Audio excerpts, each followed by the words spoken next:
All right, hey, what's up, everybody? It's that guy Skimpy, and today we're gonna be talking about Ned Rig fishing. If you notice, I got my three buddies on here.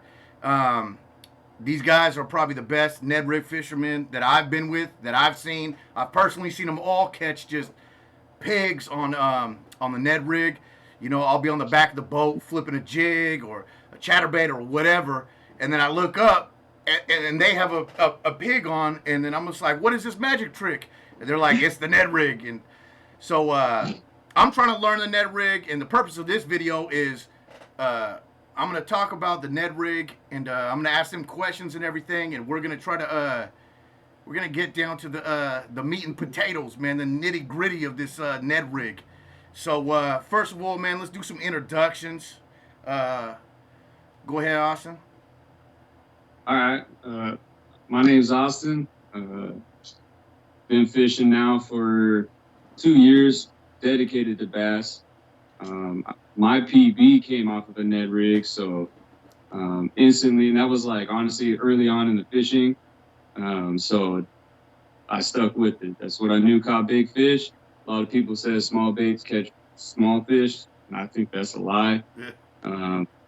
So I stuck with the Ned. So I fell in love with it, kept going with it, and just truly learned the ins and outs of every bit of it.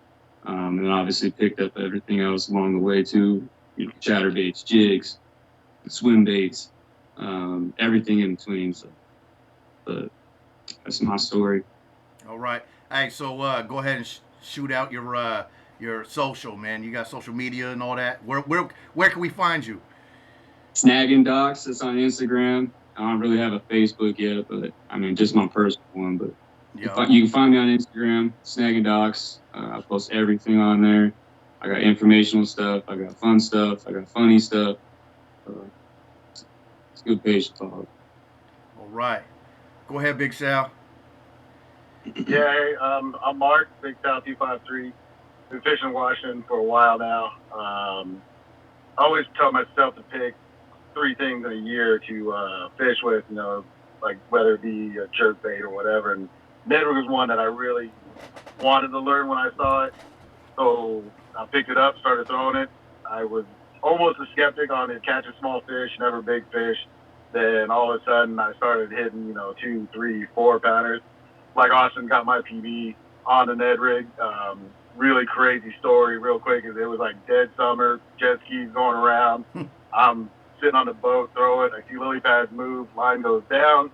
I pull up and PB right there. Nice. Just sitting out in the sun, middle of the sun, just fishing it. But like I said, I really dedicated myself to bass fishing when I joined the club with Skimp and them. And just, I always tell myself, pick 3 things, try to learn everything, get a pattern going. And I mean, I ain't gonna lie, when I first started throwing Ned Rig, it was my go-to when nothing was biting. I mean, just to kind of get a bite or whatever. But then just like Austin, started learning the ins and outs, learning what baits work, what time to throw it, where to throw it, and stuff like that. So that's really my story on it. Like I said, I mean, it's just picking it up, catching fish, and just kind of sometimes trying to prove people wrong that, the guy over there that starts this video was really a skeptic at it first, and I had to go and show him by catching a 4 and a 5 right in front of his face. Bruh, multiple times, too. It really showed him. I mean, there's a video out there for it. Yeah. So, I mean, it'll show you. Facts. Yeah. What up, Cody? Yeah, that's about it. Awesome. What's up, guys? Cody McKenna, aka Catching Footballs. Another Pacific Northwest bass fisherman. I've been doing it out here for the last 2 years.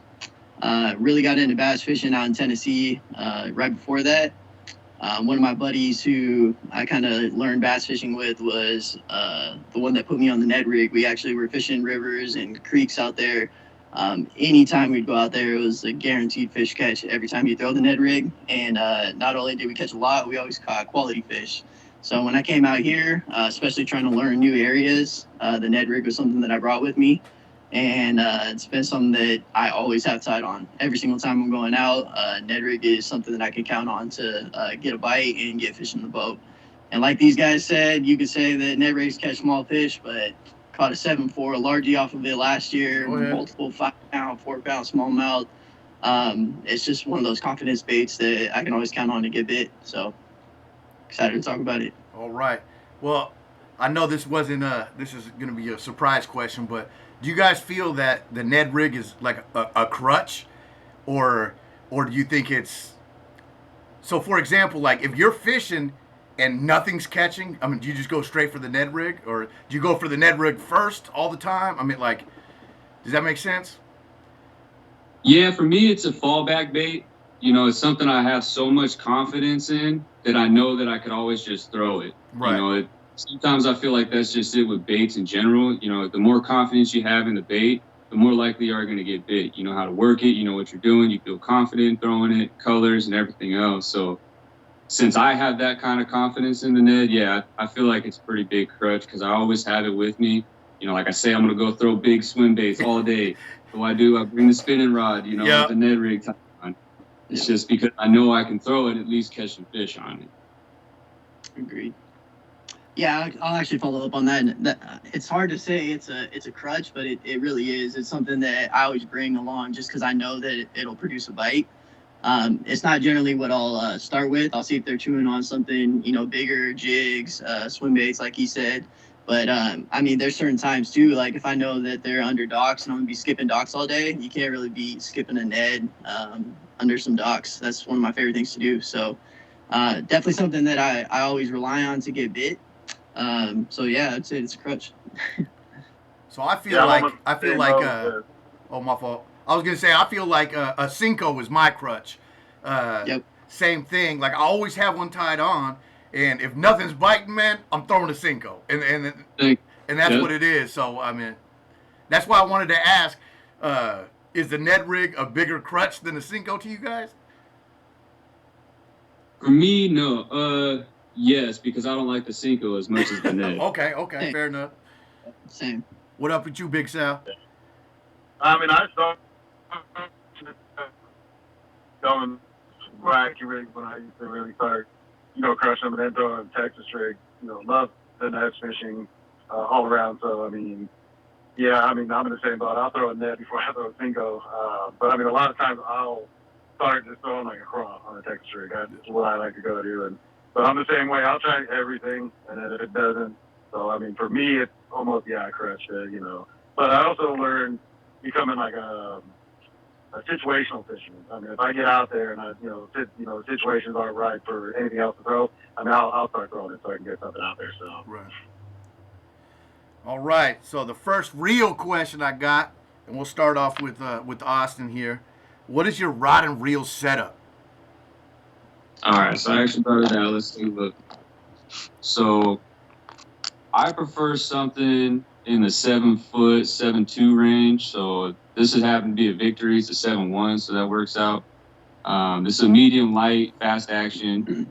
It's actually pretty versatile, and I throw a lot of drop shots on it too. But this is my go-to Ned one. I skip a lot of docks. It's a sniper. I can put every time I shouldn't say every time I hit a lot of docks. That's why I'm snagging docks. But it skips it well. It handles the bite. It's sensitive up top. With the fast action. So I prefer that. For my reel, I have a Daiwa on here. I think it's a 2500.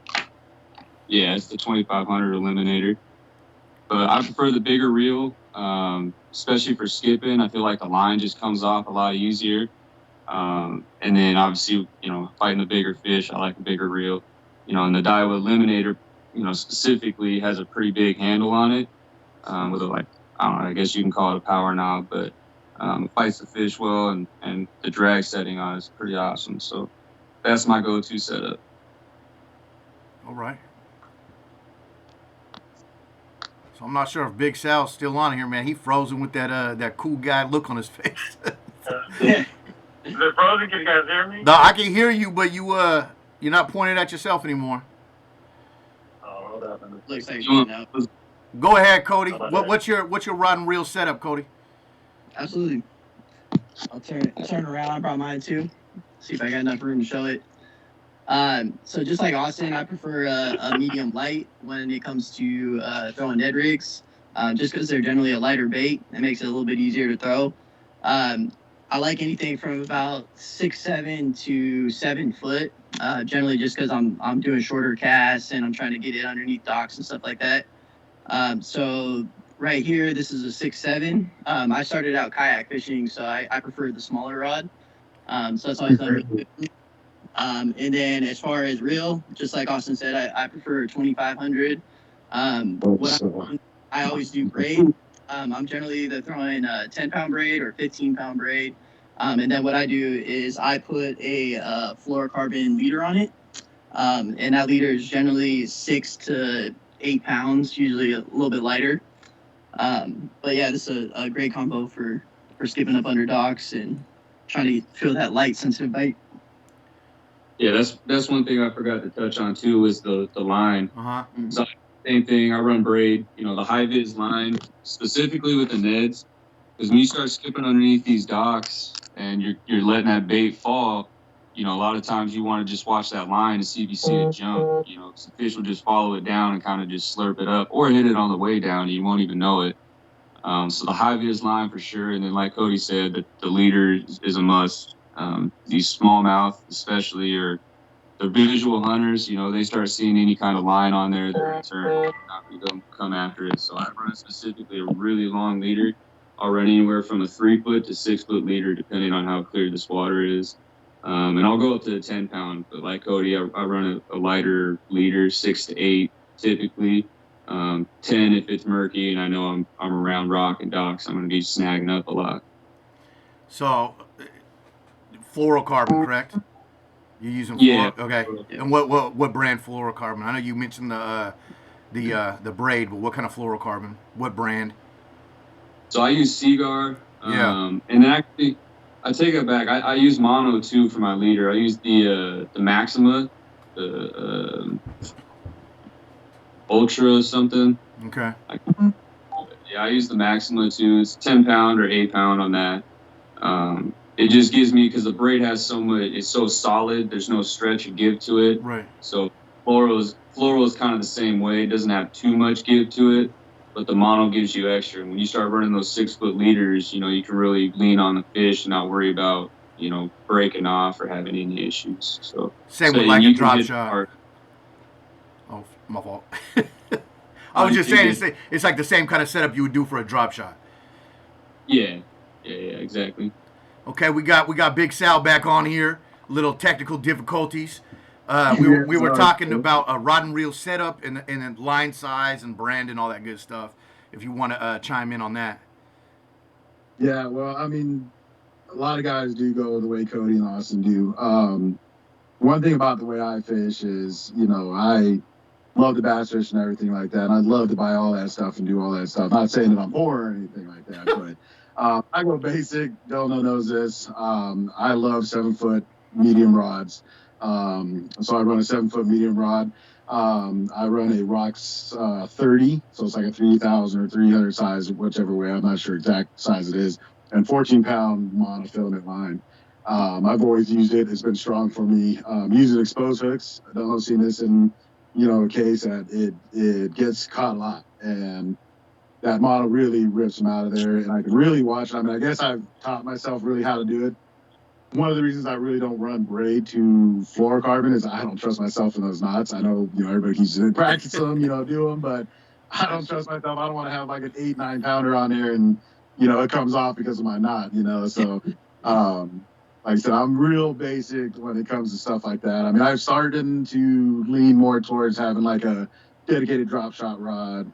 I can say now I have a Ned Rig rod that's dedicated. That's always tied on. I'll switch the baits out or anything like that. And, but like a 7 foot medium, I run 14 mono, like I said. I'll even drop sometimes to about a 12 or 10, depending on that rod. But that's basically what I use. So, all right.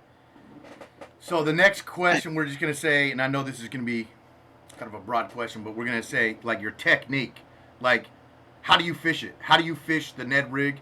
I mean, I know some people just cast out and then drag it back. I know some people dead stick it. I know some people, like, they kind of drag it, dead stick it, drag it. I know some people just, like, kind of hop it back. I mean, what is your technique? Cody, were you going to add something to the last one? Yeah, Oh, I was gonna say my fault. a lot of times when I'm throwing a drop shot, it's like a time of the year where I'm throwing a drop shot and a Ned. My drop shot will go on that medium light rod, and I do throw the Ned on a medium too. So I think medium light or medium is a good way to go when you're throwing the Ned. Yeah. The mediums work just fine. Absolutely. But yeah.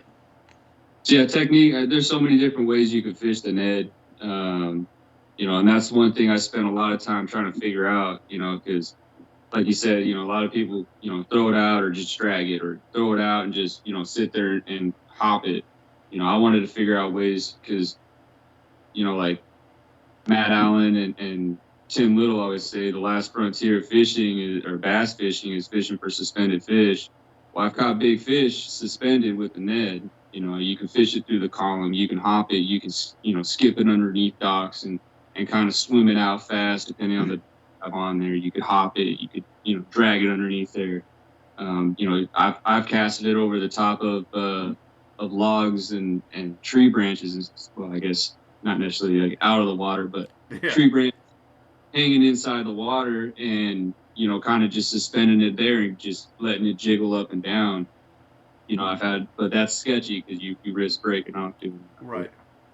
There's just so many different ways to fish it. But I guess if you were to say my favorite, I personally, well, if we're talking skipping docks, that's my absolute favorite way to fish a Ned. You skip a dock with a Ned, you're getting a fish, especially during the summertime. They all start stacking underneath there, getting some shade, getting out of the sun. Obviously you can go deep with it too. Skipping docks or just hopping it, hopping the thing, doing a slight pull, do a little weight check. So a lot of times those big fish, they don't hammer it. They're not like the little fish who are going to hit it and then just take off. The big fish will just come up and slurp it. You won't even know it. So a lot of times I hop and then I just slow lift and see if I feel any weight and then just let it sit for a second, hop, and then do another weight check. That's probably my favorite way to do it. It's funny that you mentioned that it just like they slurp it up. I was fishing with Big Sal. I don't know what it was like 2 weeks ago, a week ago, and he got hung up like twice. Well, then he thought he got hung up. He's like, "Oh man, and then it was actually a fish." He said he didn't feel the bite. It didn't just smack it like whatever. He just said, "I thought I was hung up," and the next thing you know, my line just goes off. So yeah, okay.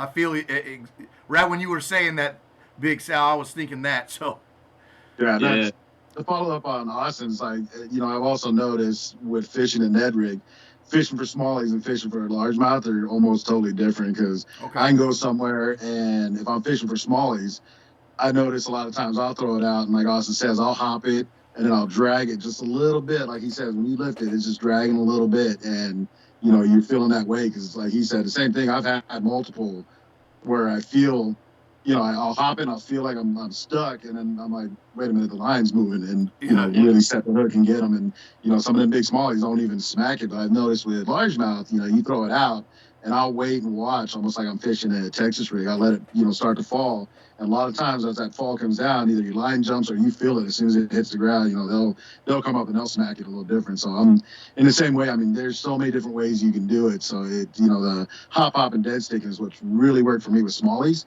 And with largies, it's the same thing like Austin says. Everybody always, who I fish with, don't fish with anybody. I'm one of those guys that, I live YOLO. If I see a bunch of logs and I feel there's a fish in there, I'm going to throw in there. I know I'm going to get stuck. I may lose that thing, but I'm going to throw it in there and, try to see what I can get out. And, 95% chance I always pull out a fish out of there when I feel it. But it's the same way. I mean, it's all different situational the way I feel. But, I mean, working the Ned rig and either dead sticking or letting it sit, it will never go wrong. There's no real wrong way of fishing it. So. Right. Yeah. All right. Cody? Yeah, Talk I was to me. gonna say those guys brought up some really good points, but I think it kind of goes back to that this bait is so versatile and there's so many different ways to fish it. My favorite way to do it is to cast it out, let it sink, and so many times you get hit on that fall. Right. It's just such a subtle bait and it's so small that a lot of times they just attack it. But if it doesn't, what I do is I let it hit bottom. I reel up the slack, and I usually do a pop, and it basically just like floats it up, and then it starts dropping again, and then I do a pop, and then reel up the slack, and just keep repeating that motion. So usually that pop and reel up the slack is like my go-to. But yeah, like they said, if there's some cover or something that's in the water, I'm gonna throw it right on top of it and just kind of bring it right over it. And like you said, 90% of the time they're gonna hit that. So definitely my go-to. So I know you guys kind of went over kind of when you fish. I know, Austin, you said summertime, skipping docks and stuff, but like for the people that don't fish, like for me, the people who don't fish the Ned Rig, when is a good time for me to pick it up, and where should I be targeting with this Ned? And like you said, docks. I know that's a given, but like if Yeah. I'm just going out on a brand new lake that I don't even know, um, when and where do I fish this thing? So I would say the Ned, you can fish it at any time of the year. I don't think I've ever thrown the Ned any time of the year. And well, I mean, there's days I haven't gotten bit on it, but Right. I've caught and fished every time of the year with it. So if you know where to find the bass during that time of year, really you could just throw the Ned there. You know, me personally, you know, I'm a small A guy, so I like to fish the thing on it right on rock. You know, I find the grass line right next to rock, and I fish that whole line and just pop it around the rock, you know, because it's going to get snagged up on some grass or some rock. And I've noticed as soon as it pops free, those fish just come out of that grass line and hit it. So that's, you know, that's definitely a key thing for me. It's just rock. You know, anything rock, throw the net. Definitely on points too. You know, I throw a lot of points for key any time of year.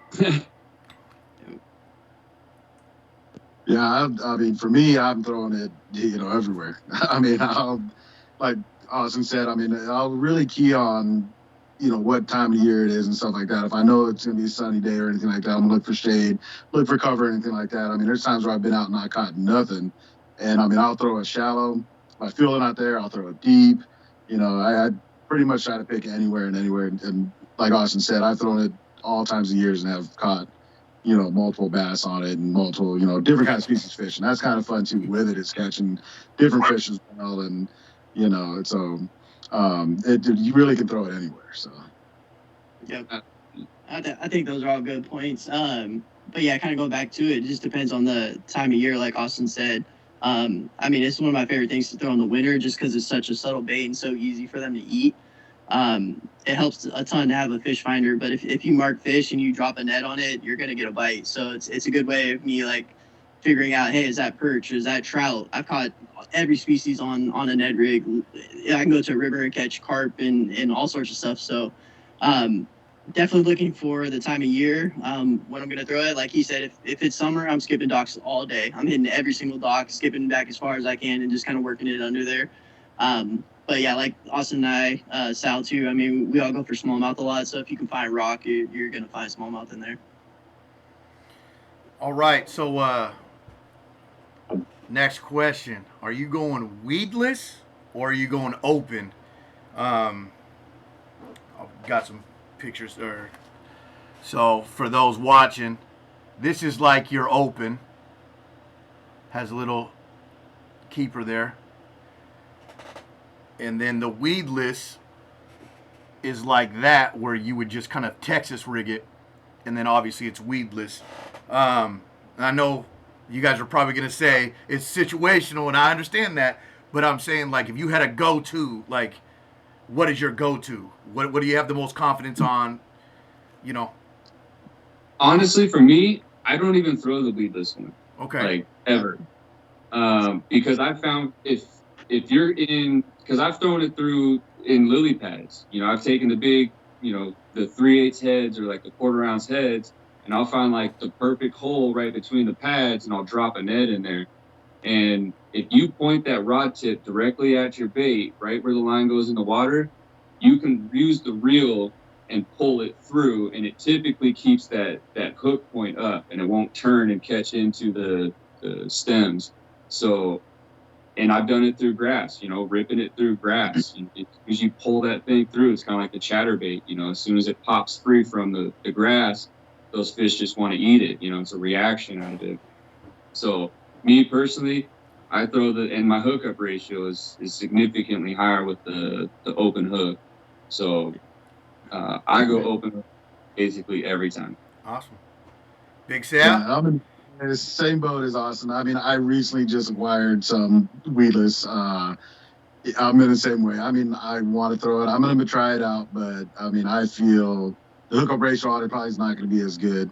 But I have noticed, like, my PB did come off of throwing in some lily pads, like I said, around the grass, and I mean, that thing hit it, and I felt the grass came out of it, and I just let it sit there.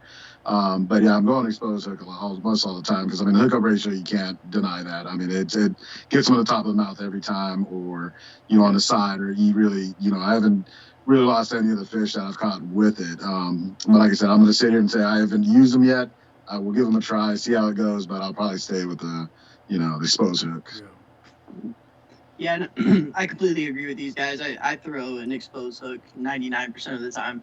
I've tried throwing, Texas rig or that style, and it's definitely good when you're throwing it in cover and stuff. But generally, I'm gonna adapt my style if I'm fishing a heavier cover and use, heavier line, heavier rod.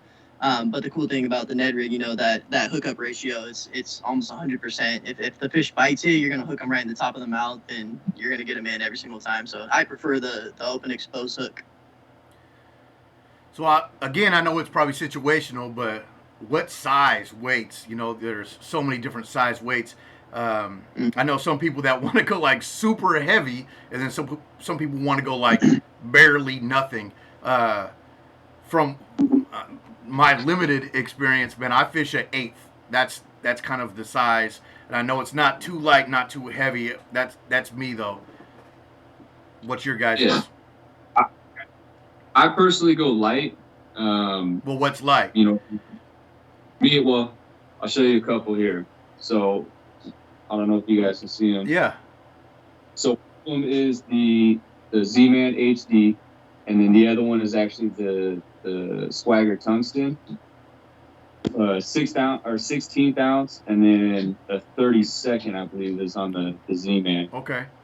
But I personally like to go small. The nest side of it, to me, I don't feel like I need to go heavier. Honestly, I'll wait for that bait to get down to 20 foot, and I'll fish it in 20 foot. I think the presentation's completely different on how the bait works with the heavier head on there. I think the way it falls back down is important. So the lighter the bait, the more of a chance the bait gets to work and allows that fish to actually come up to it. I think some of the faster falls, at that point, I'm just going to pick up a tube, and throw a tube if I'm going to throw a heavier weight. So I stick small. I'll fish it super deep with a 16 ounce all day long. All right. I just thought of a question real quick to add on there. So I know that the Ned Rig is designed to kind of like stand up. Do you feel that with the lighter weight that it's still doing its purpose, still standing up? Depends on your bait. A lot of the baits, like Z-Man, for example. Z-Man's really, has a lot of buoyancy to it, so Okay. It will stand up, regardless of what weight you're going to use. But there are some baits, like the Sticko, for example. That one doesn't really float. I got one right here. So this is the Bass Pro Sticko. I mean, it's a Cinco. It sinks. And it lays flat, Yeah, so right. it has a completely different presentation. It'll actually start to go more like a 45 than it will stand straight up. Okay. That one I do more of a pole drag, kind of action with it, depending on the bait. So, Big Sal, what's your size? 1/8. I mean, that's what I like to fish. I've tried heavier. I've tried the lighter. That 1/8 has just been something I can throw out and I can wait for it. Like Austin says, I can wait for it to get to the bottom. And a lot of times I will throw it, it'll hit the water and it'll start going. About halfway down, I've already got a bite. It gives that time, if you're going for suspended fish, it gives that time to kind of fall in front of their face and, time to get them. And you can tell, a lot of times if you're like when I'm searching around, I'll throw it out, give it time to fall, or I'll jerk it as it's going down. Just give it a little action to see if they're suspended. If it's not there, I'll let it hit, come down, I'll pop it a couple times, drag it. But with that 1/8, a lot of the, I used to use Z-Man, using those, I know they stand straight up. But using other things, it really is just a size for me that I can really feel the bottom. I can really like the way it really feels. Like I said, I've tried the heavy, I've tried the lighter. That's just the go-to size that I like to use. So, yeah. Yeah, being that it's a true finesse bait, I'm gonna be throwing lighter too. My absolute go-to is 1/10. I think almost 80% of the Ned Rig heads that I have are 1/10. I think that's kind of the perfect size for whatever I'm doing. But like Sal said, you know, that lighter weight, like Austin said, when it's dropping, you might have to wait a minute for it to drop, but you got a whole minute of it dropping down on fish where they have the opportunity to strike at it. So I know a lot of guys do throw bigger ones, especially in the winter, just to get it down because we know they're in deeper water. But even during that time, I'm gonna use a lighter weight and wait for it to get down there. So 1/10 all day. All right. So I know Austin showed a bait already, but what's your favorite baits? And I know that if you're like me, you know, saying what kind of jig trailer do you like? Man, I like all of them, but like, which ones really stand out to you? And if you could only pick one, what is that one Ned Rig bait gonna be? For me, it's going to be the Z-Man TRD. Okay. Specifically the deal, like that The color. deal, yeah. I use the same one for drop shot, the same color. Yeah. And for me, the way it stands up, the action, the wiggle that it has, you know, like you honestly, when you dead stick this thing and the fish come up to it, you got to remember the fish are making, you know, water move too. So just by it standing there and the It's fish wiggling. looking at it, it's just going to sit there and wiggle and do weird things. And the fish are just going to want to pick it up because it sees it's moving or alive. And another thing is the more you stretch it, you can actually get these things to grow about quarter to half inch, depending on how much you really want to pull on it. So you can change the kind of size of it, and it also changes the buoyancy of it a little bit too. So that's my go-to color. Yeah, I'm gonna agree with Austin. I throw a TRD. My go-to color that works a lot for me in almost every lake I've been in. It was a watermelon red flake. That kills everywhere I go. Anywhere I throw it, smallmouth, largemouth, stained water, not stained water. Every time I throw it, I seem to just, nail them on that color. So that's my go-to, like a TRD. I've recently started to kind of branch out and use other ones. I started using that Dojo Ned because that guy there catching footballs. Picked a couple of those up and got a lot of good smallmouth bass those, and really, really nice one. I really like the way it's almost like a TRD. It sits up there, the way it goes. One thing I've really noticed with that bait, actually the last time I fished with Delano's, I was actually going to reel the thing in as I picked it up, and one just smacked it right at the boat. Yeah. So I feel like I can use that one more versatile to swim it or let it hop around. But a TRD is the one I'm going to go to. That's what's going to be on mine if you see me out there fishing. So. I'm gonna echo that too. I mean, TRD, I think they're kind of the ones that paved the way for the Ned Rig. Yeah. That's an absolute must. I mean, anyone who's throwing a Ned Rig, you got to throw the Z-Man TRD. They also have the craws too, which is another good option if you're doing the craw. But my personal favorite, I'm actually glad Sal said that. So I actually like ones that have a little bit of a tail on them. Okay. So like this one right here, this is the Third Eye Fishing Dojo Ned. This one's the Missile Baits. Ned Bomb, this one is one of my favorites as well, but both of these have a tail. I think that little bit of action as, you're getting those pops, it kind of flutters down, has produced some really big bites for me and just kind of become a confidence bait. And what colors are those?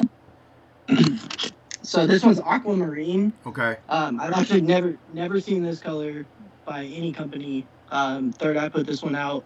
It's almost like a really light blue and silver, like a baby blue and silver, but mimics little tiny bait fish, trout, all that stuff. So yeah. I think that's a great color pretty much anywhere. This one right here is called Purple Cloud, chartreuse tail.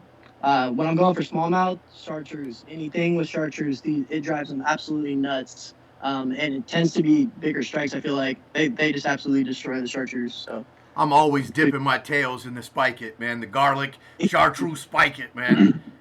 100%. So I'm gonna show you guys a bait, and I know Big Sal knows about it, but so Do-It-Molds makes a bait.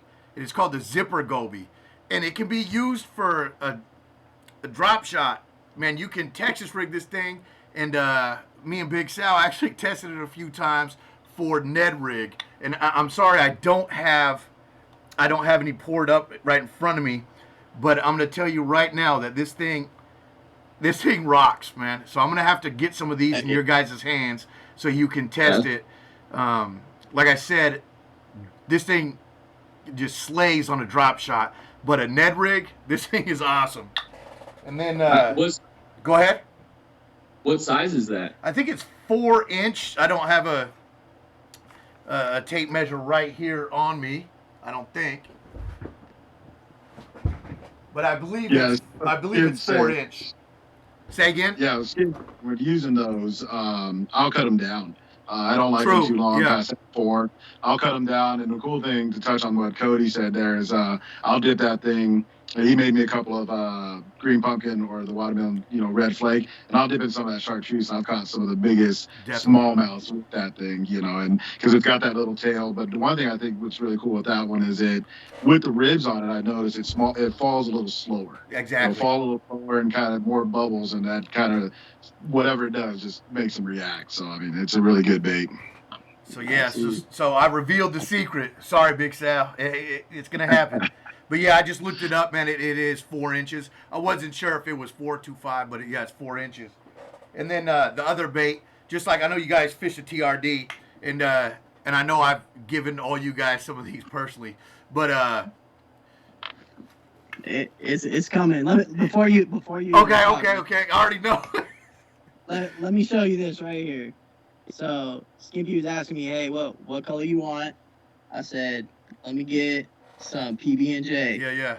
Well, this fool threw in some purple flake in it, and I'll tell you what, this has caught me so many fish, it is not even funny.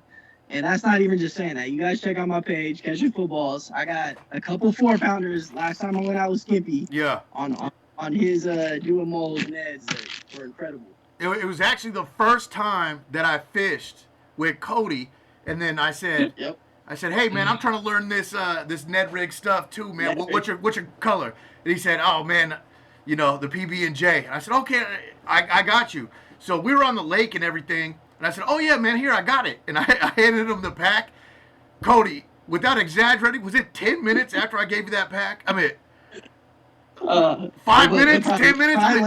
Probably wasn't even 10 minutes. Yeah. The coolest part was the first one that I caught on it was 4 pounds. Yeah. And Skimpy saw it eat it. I skipped up under a dock. He's like, bro, fish got your thing. I was like, whoop. Set the hook, came running out.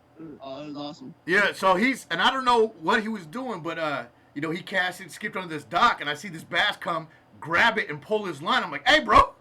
He has your bait. He said it. And I know Big Sal, he's laughing because I've done that with Big Sal too. But I'm sitting there watching him because, it's something I made, so I'm proud of it. And then he's fishing it, and then I see it get caught, and I'm like, hey, bro, get it. But yeah, man, that was the first time me and Cody went fishing, and man, he slayed on those PB&Js, man. Yeah, that's something too. I didn't have any more on me, and I was waiting to talk about these, but PB&J, man, this is a special color right here. I think everywhere in the world that's got bass, we almost always have bluegill that go along with them. This is a imitator of bluegill. So when it comes to springtime, summertime, PB&J can't beat it. All right, hey Austin, I'm gonna put you on the spot, man. And if you didn't, it's cool. But remember them that one you called me and said you wanted that lime green, and I made you those. I called them the nighttime NyQuil. Remember the NyQuil color I got you? Yeah, I still. Did it work for you, or it's not a good color? I know it was kind of like a last minute thing. I just made them for you real quick or whatever. But did those ever work? Did you ever catch anything? So I threw once. It was last summer, right? Yeah. So I threw them once, and I put them away, and then just basically I forgot about them.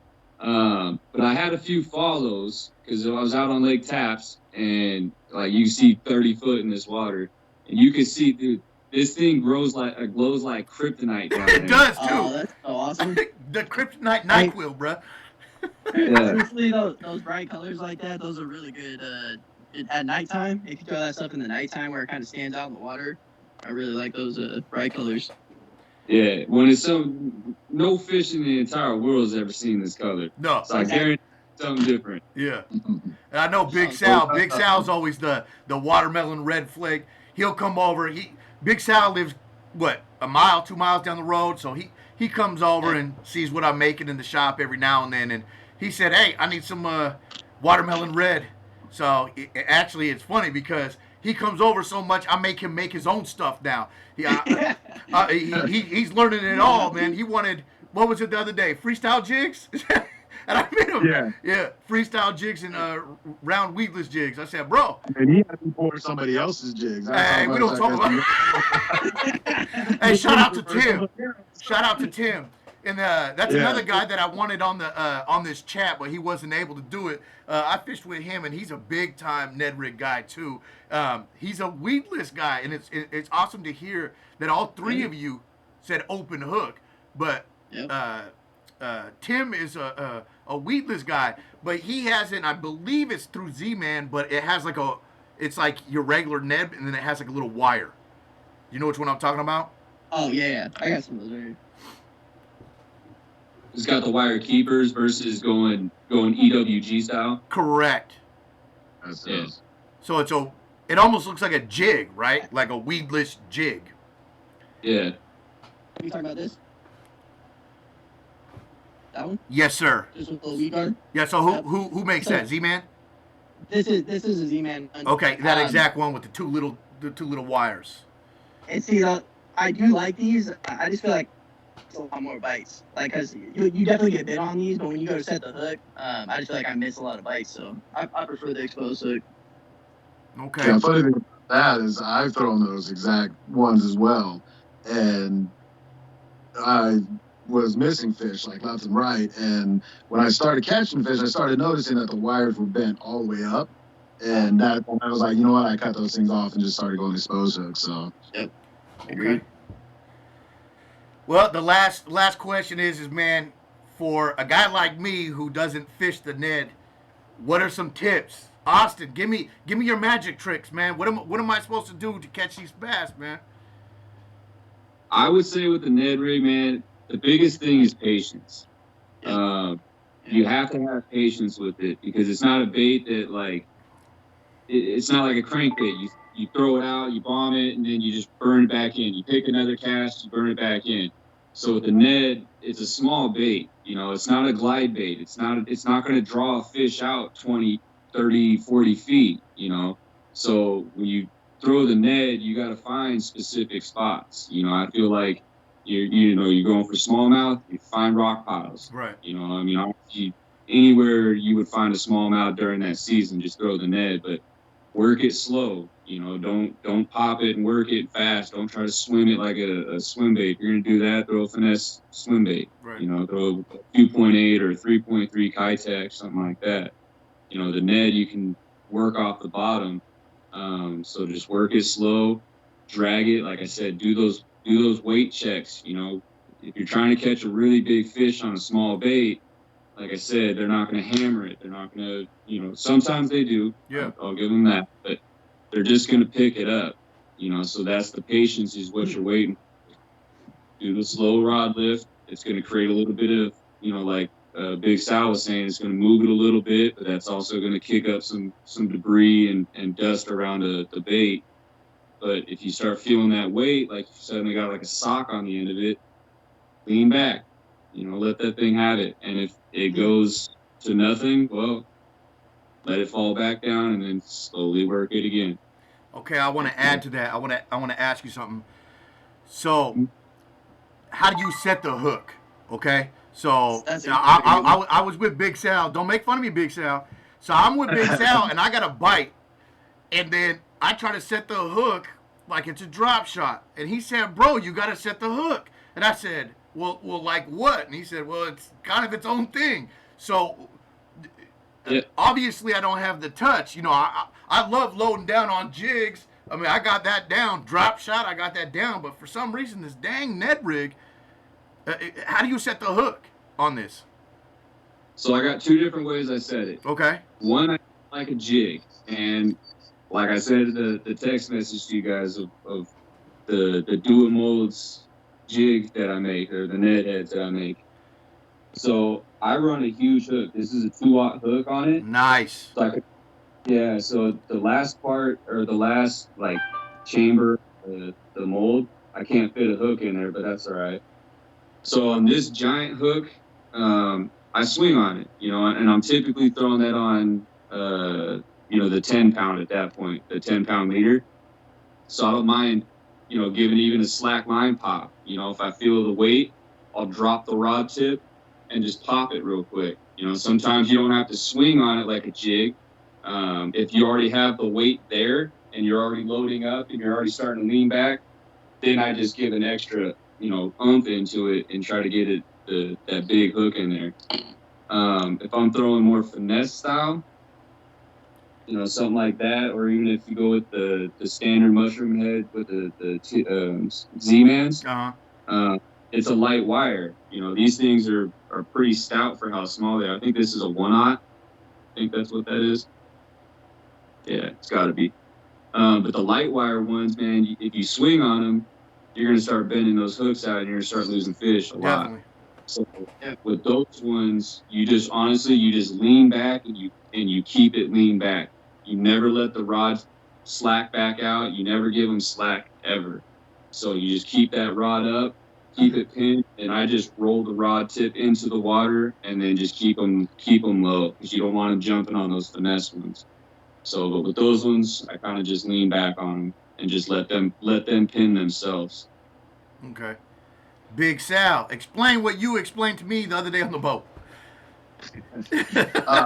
Almost the same as Austin said. I mean, patience is a big thing. Yeah. When I started it was the same way. Me and Dylan went out and really, when I started really fishing, he's like, "Hey, you gonna throw that?" And I was like, "Yeah, I'm like I said, I pick 3 things every year to what I'm gonna, teach myself to learn." Like I said, a lot of drop shots a heel for me, but I'm trying to start to, work it because of patience. But I'm like, if I have patience for a Ned Rig, I got patience for a drop shot. Definitely. But like I said, this is patience, and for the hook sets, I mean. Yeah, I give him crap because he was trying to set it like it was a whale. He's trying to pull it out of their mouth, or I was like, "Hey guys, just relax a little bit." I'm like, hey, I'm a jig fisherman, for the record. Exactly. And I Texas rig, so that comes in a lot of my hook sets. So I do find myself sometimes where I will just lay into them, really hard. But I'm like, man, what are you doing? Settle down a little bit. And just like Austin, for me, it's if they pick it up and they're moving with it, I will, lean back just a little bit and then give that little pop, just like Austin said, just to kind of hopefully set the hook in their mouth. Because if they're moving with it, it's already in their mouth. You just got to set that hook to get past, top of their mouth where the small is going to be, like where all the bone is. You just got to get it through there. Now, if I feel a bite, and like I said, again, it's like almost situational. If you're, out and if they're actively feeding, if I feel that bite, I may swing just because you may not get that bite again. There's a couple of times I've had that where, I'll feel that bite and I'll wait for just a second. I'm like, he'll come back. And I'm just like, nope, I just missed it. So it's for me, it's, your patience, be very patient with it. You're going to catch a lot of small fish. When me and Delno went out, I told him, I was like, you got to get past small fish. We went out to a secret spot that you guys know about now. I know you guys know. I know you guys know about that damn spot. I know you guys know about that one. So he took For the record, I've been fishing that damn lake since 1990, bro. And he took me to that place, and I was throwing it, and I was trying to prove him wrong. Like, no, man, this thing catches big fish, but no, I'm hitting 1-pounders, just left and right.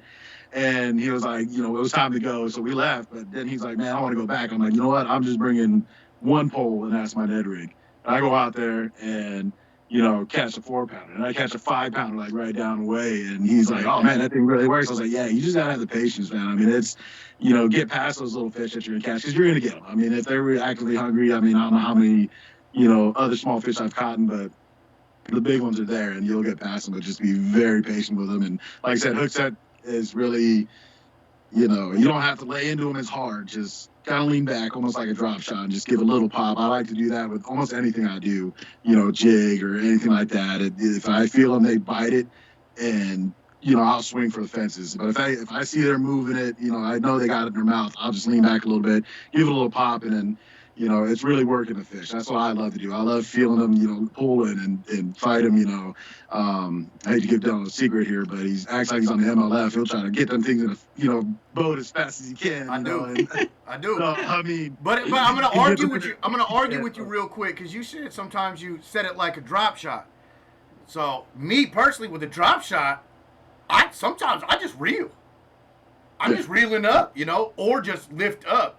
So that was my downfall with the Ned Rig because I missed what 2 or 3 of them. I don't know what I was doing wrong, but he did say, you know, kind of hook it like an Austin Cody. Hopefully you agree with this, but he said kind of hook it like a Cinco. You know how you just kind of, it's kind of hard to explain, but once you do it, you know what I'm talking about. Swinging for the fence is just pull back, almost like what Austin was saying. You kind of pull on it. You know, you're not sitting there trying to really rip their, you know, out of their through their lip. You know, you're just really just kind of lean back. I mean, a drop shot, I know you're gonna, you know, hook it and just lean. You know, I've seen people. Like you said, it's hard to explain, but for me, it's hard to explain. Like trying to tell him, you know, how I do it. It's, you know, unless we're on the water and showing him, it's really hard for me to explain it. You know, like I said, it looks like I am leaning, but I'm really leaning a little faster to try to get that hook through its mouth. So, you know, and so talk to me, Cody. I need some tips. I need some tips from catching footballs, and I need to know how do you set the hook, man.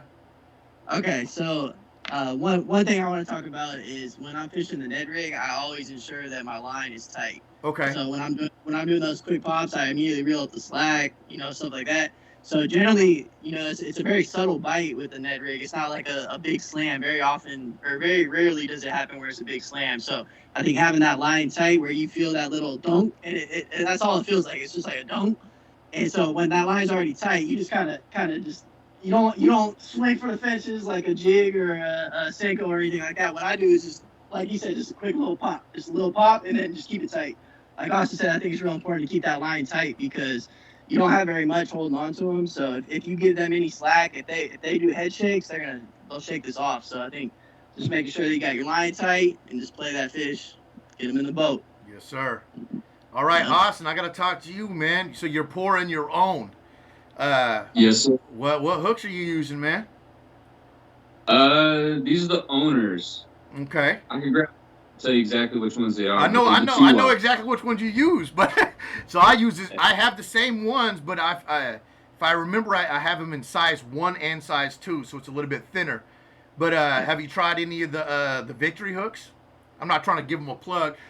Shout out to Victory hooks, but I'm telling you right now, Victory hooks. I've been using them a lot for my jigs, and bruh, I'm there. I'm not coming back, man. It's Victory hooks all day. I do have a little bit of them. I'll probably let me see what I can do, and I can hook you up with some of them because I knew I have some for that mold, and I got you. They're actually the one who make the weedless. That's a Victory hook too, but you don't like the weedless, so I'll leave that one alone. So the owner, man, you can't lose with those owners, man. Those owner hooks are awesome. Yeah, dude, they're sticky sharp. I was gonna say the Victory ones are too. So I tried both. I'm actually out of these ones, my owners. So I'm actually gonna go with the Victory ones again on the next one. But the Victory ones, dude, I like their tip on it better. The point on their hooks. Yeah, either way, they're both sticky. But yeah, dude, I prefer that big hook, man. You like that?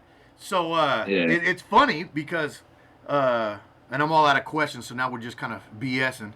But when I first got that mold, I got it because of Big Sal and actually my buddy Tim. You guys know Tim, and they fish the Ned Rig a lot, so that's why I got the mold. And I remember talking to Big Sal, and he likes the smaller hooks. And me being a jig fisherman, I like the big hooks. So me seeing you have those big hooks, man, it's getting me excited. I'm going to try some of the big hooks. Maybe I'll get better at fishing this dang Ned Rig. Well, and that's one thing I noticed too. So the shank on the hook is much longer. Okay. So the problem I was having with basically any other hook was how short the shank is. Okay. So when I was hooking them, it was typically right in the very tip of the lip. Somewhere right on the top of the lip somewhere. And, you know, I noticed a lot of times with the big ones that you start playing them, you know, like Big Sal was saying, I like to play them out. And, you know, sometimes I'll horse them straight in. If I know it's something I can handle, I know they're hooked good, I'll do it. But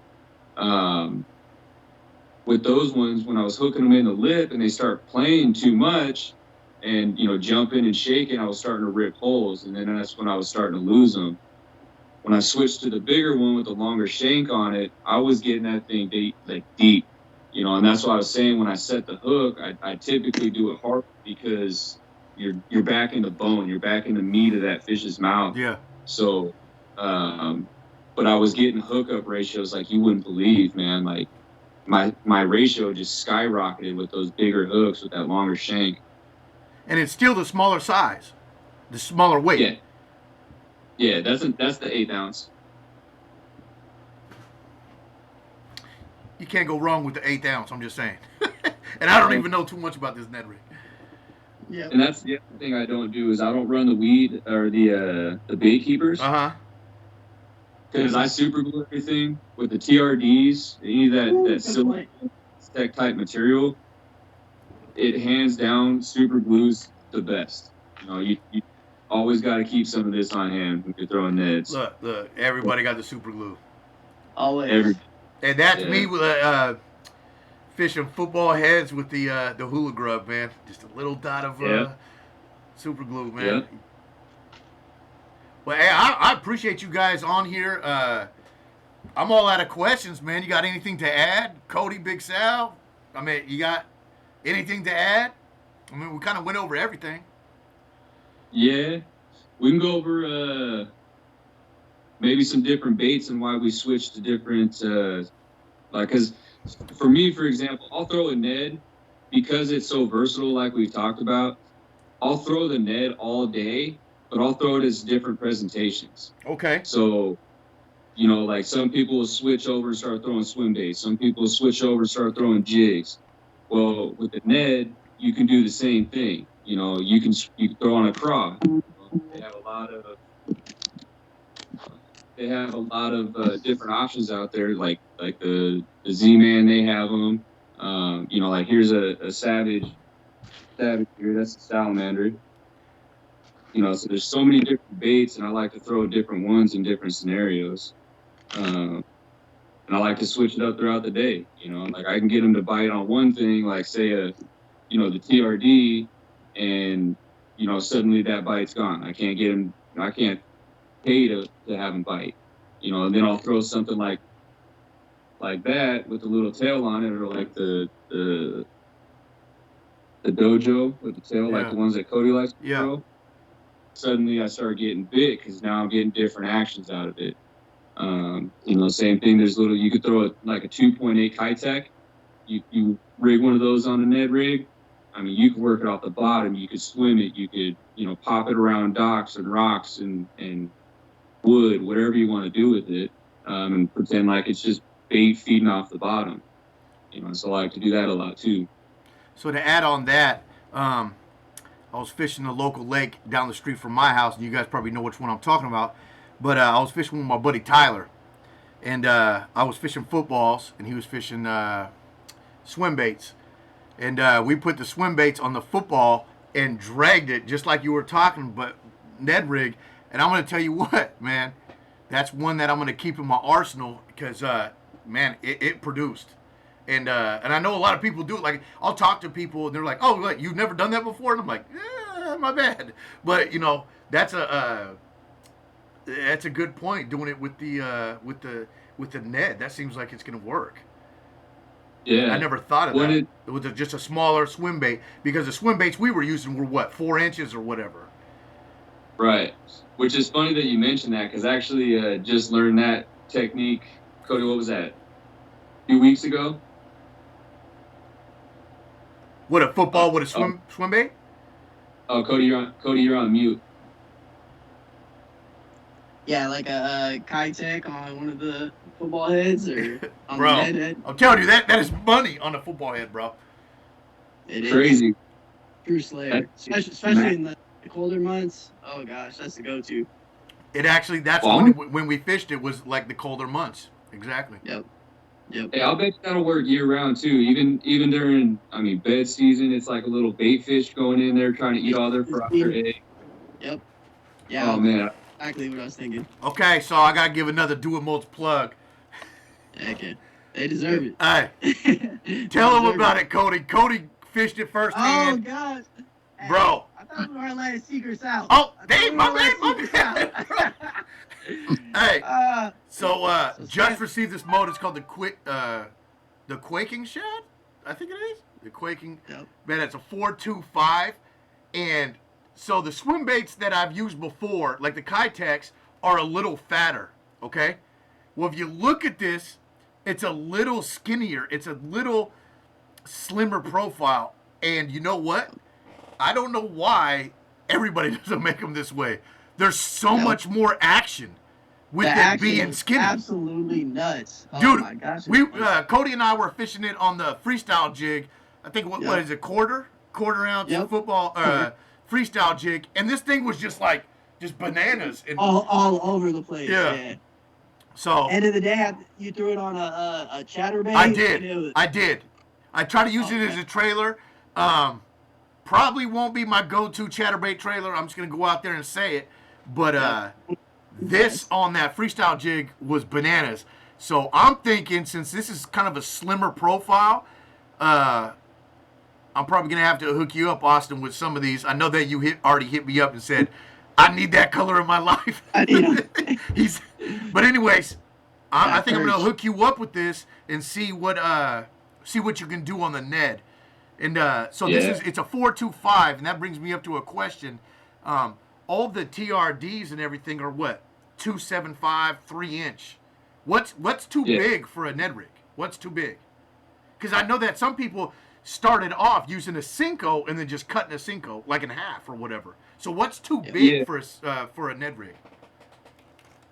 So I would say standard is 3, right? Okay. So based off of, I would say, because I've thrown 4-inch and I've thrown like 4 1/4 probably, and that was too much. You know, if I'm gonna do that, I might as well just throw the Senko and search for it. You know, go for that big bite or whatever that I'm looking for. I mean, we're always looking for the big bite, but You can cut if it. I'm gonna do that, Sorry.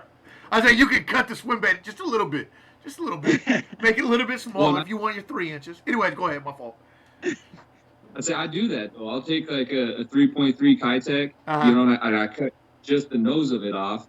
Now I'm down to about a 3-inch. Right. You know, same thing with the trailers. You know, you can do that with trailers. You just nip the tip off and thread it on, dude, all the day.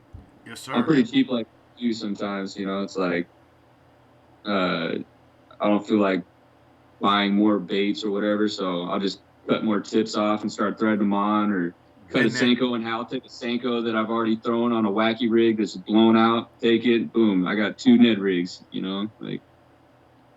Yeah, it's funny that you mentioned that because one of my tournament partners, Ed, he wacky rigs all the time, Cincos. Well, I Texas rig the Cincos. So when my Texas rig Cincos get kind of messed up on the tip, I give them to him and he wacky rigs it, and then boom, you got 2 for 1. Yeah, exactly. Big Sal, you got anything to add? What's the biggest Ned rig you'll go? What's the biggest? Well, I'm gonna go like what Austin was saying. I stick down to that 3, maybe even under. I've experimented with going bigger, you know, throwing like a bigger swim bait or something on it. And I notice like I'll throw it and get nothing. And then when I drop back down, I'll start, you know, catching back, you know, left and right. Another one is I think either Cody said it, they have craws. Yeah. I put those on. I feel like they're on a craw bite or, you know, something like that. I'll be using a TRD and not getting anything. I'll switch to a craw and, you know, I'll let that thing get down there and just kind of pop it and let it walk kind of like a craw would and nail it back and forth. But I'm the same way. I keep it small. I just found out, like I said, I've always testing and trying different things on, you know, how big can you actually go or how small, you know, can you actually go and try to see, you know, and I was like, Dylan knows. Drop shot for me, like I said, is very hard. You know, that whole patience doing that, which is so weird because I have patience for the Ned rig, But I not got for the patience for the drop shot. You know? And he's hooked me up with a bunch. He's like, hey man, throw this on there, you'll catch it. I won't catch a damn thing on it. So what I'll do, I'll start cutting them down and putting them on. And it's a funny story. Delma, I didn't even tell you this. I think I can't remember what lake we were at, but he had these big long worms for his drop shot. Well, if you cut one in, it looks like a piece of asparagus, and that's what I used to tell him. Bro. You remember that? What were It looks just like we called those something? Asparagus? Yeah. Is that what we called them? It's don't called the remember. ring snake or something. This mold that I have. It's like a 7-inch ring snake. It's a dope looking worm. Got Texas ribs in rig, front. bro. It's bananas. But anyways, go Yeah, ahead. it's got ribs in the front, and it tapers, and then it's got that big, Ball tail. thing. Yeah, And I'm yeah. looking at it, I'm like, I don't want to throw that on my drop shot. Like, that thing's just huge. I don't. So I cut that in and I throw it on there. And, Boom. the guy I was with, I was like, man, I'm going to throw this asparagus. It'll look like down there. Ain't no fish going to probably eat this. I mean, kid you not, I hit like a 3 and a 4, like almost back to back with that thing. So, Yeah. I mean, I'll cut them down and try different things like Austin. I'll throw stuff on there, work it different. Because like I said, I'm getting to the point of where, I'm teaching myself, like I said, every year I tell myself 3 things I'm going to try. But now I'm getting to the point where I've caught everything on that. So I'm going to go to like kind of hone on something. This year is that Ned is just trying different, I see Austin, I see Cody, on Instagram all the time, catch them on, their different ones. And I want to kind of contribute that as well. Just kind of show you that there's, all kinds of different ways you can fit. That's what's so good about that bait is, you can take it and be the only thing you took with you and take all your baits and just turn one bait into like 50 baits, different ways of fishing it. So Absolutely. My boy Cody catching footballs. Tell me, how big? What's too big for you? I believe this is fast bait, so if I'm throwing it, I'm going small. I don't really go over 3 inches. I take the 3-inch mark.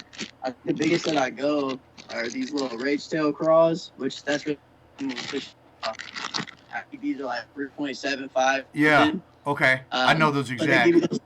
They give you those little flappers, But you're cutting a little bit off to make them about 3, or? No, they come. These are actually made for Ned. These are little. But you said 3. That's the biggest you'll go is those 3.75s. Okay. That's pretty much all I go. Yeah.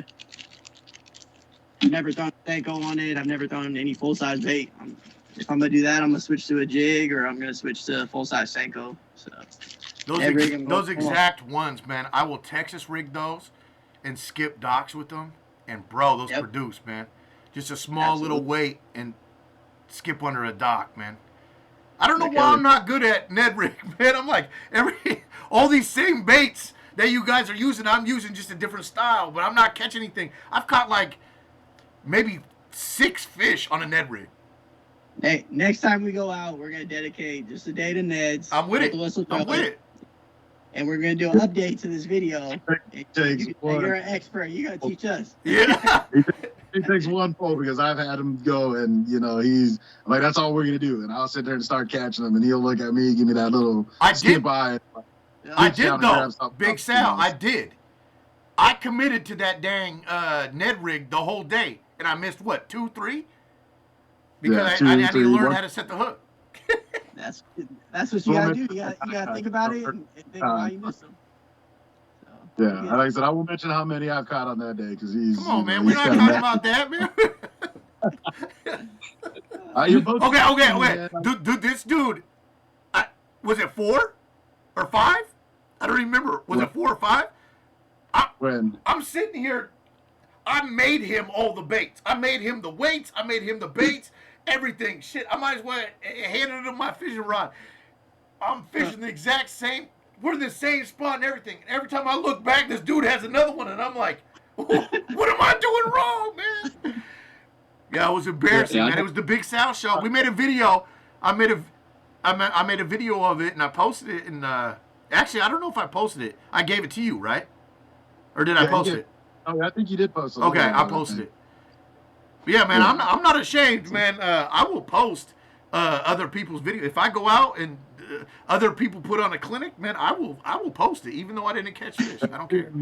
More hilarious about it, it's like, here, you got to try this. It's a new one. I don't know if you told anybody about that one, but he's like, here, try this. And we went out that day, and I mean, I slayed 5 that day, and he, didn't catch nothing. So the funny story about it is his little boat. I'm a big guy. I mean, that's why they call me Big Sal. So I'm a big guy.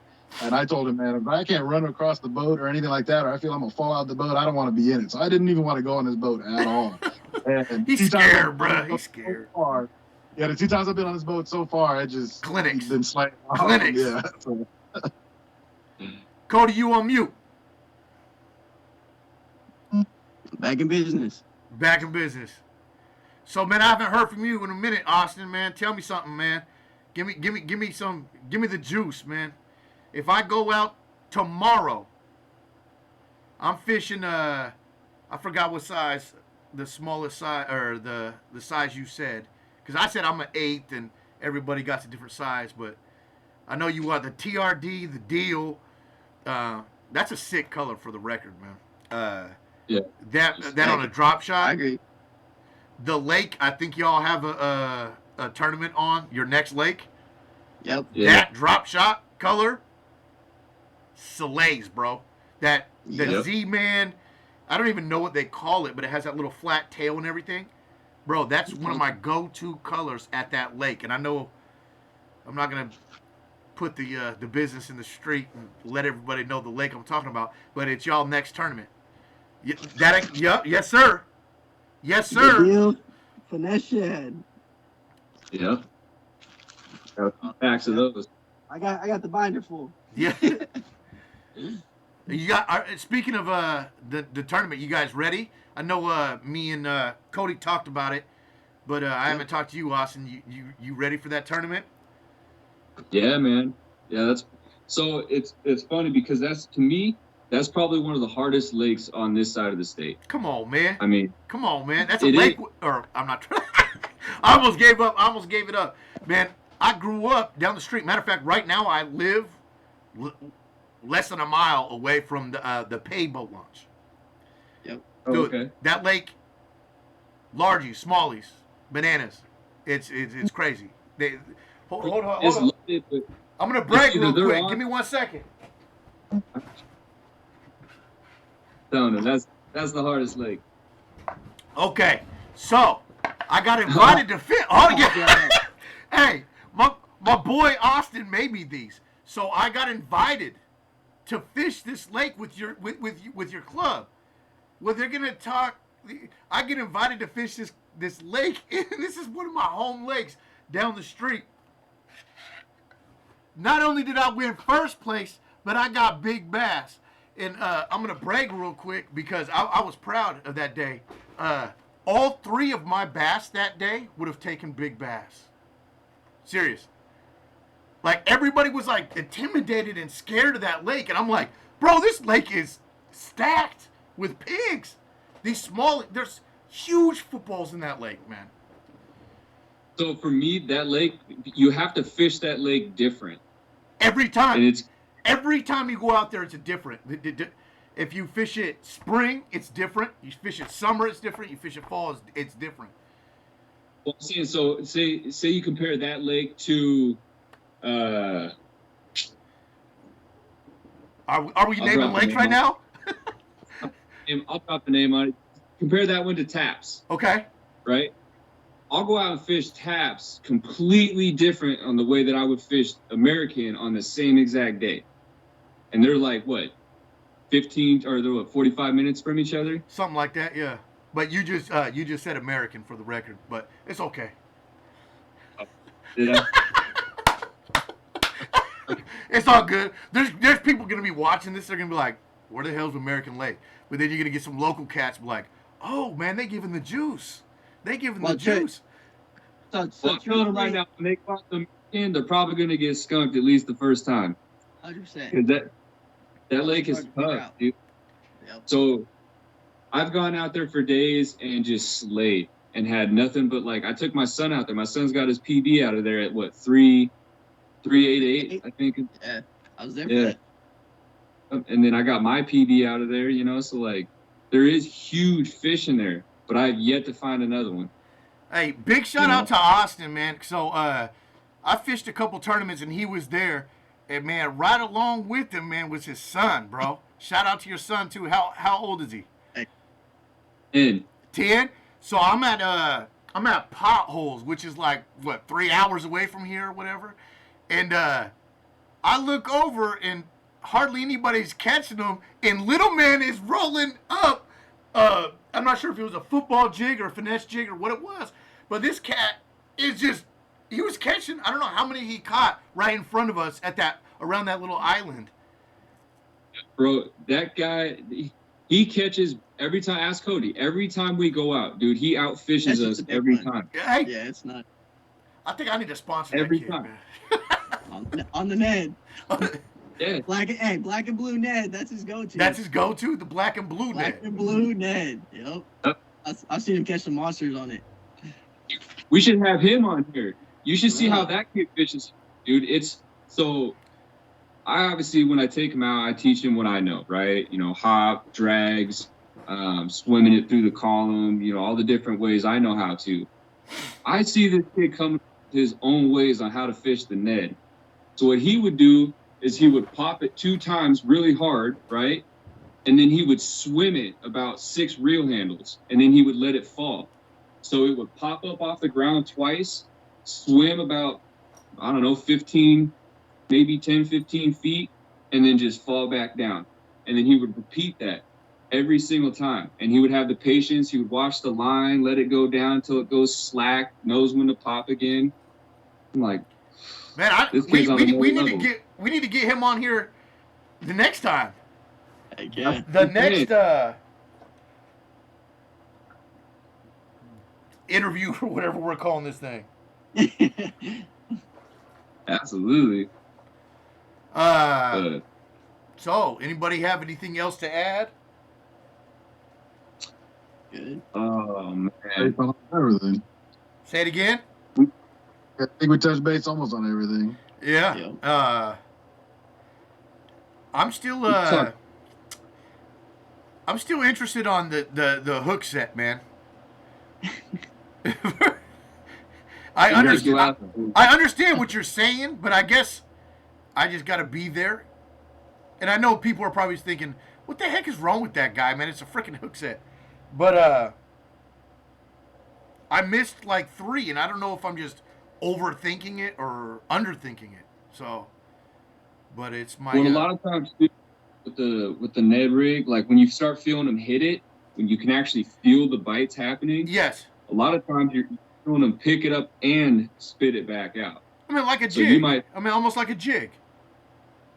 Yeah, a jig they typically hit hard. Smallmouth hit a jig. Oh, hold up, my dog's about to go crazy. Life's home. And I'll put it on mute real quick. That's what I had to do too. I had to let my dogs in. They're going crazy. When we were practicing earlier, okay, there's his dogs going crazy. The wife's home. But when we were setting up the cameras and everything earlier, I told Cody, I said, man, I don't need any guest appearances by your dogs, because his dogs was in the back right there on his bed. I had to kick him out.